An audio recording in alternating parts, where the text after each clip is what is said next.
आज जगभरामध्ये युद्धामुळे तेल आणि गॅसचं मोठं संकट निर्माण झालंय. अनेक देशांमध्ये तुटवडा, महागाई आणि अस्थिरता वाढली. पण आपल्याकडे भारतात परिस्थिती नियंत्रणात आहे.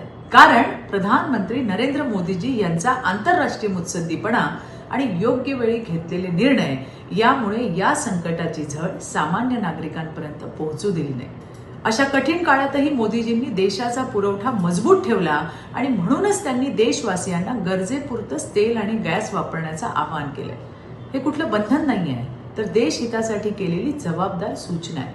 मुख्यमंत्री देवेंद्र फडणवीसजी यांनीही या संदर्भामध्ये आपलं वक्तव्य केलंय. पण काही विरोधकांना यातही राजकारण दिसतं. जनतेमध्ये भीती निर्माण करणं, संभ्रम पसरवणं ही यांची जुनीच खोड आहे आणि तेच विरोधक आजही करतायत.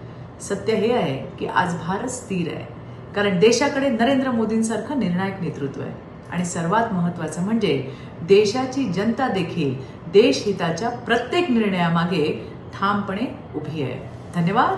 जय हिंद, जय महाराष्ट्र, भारत माता की जय.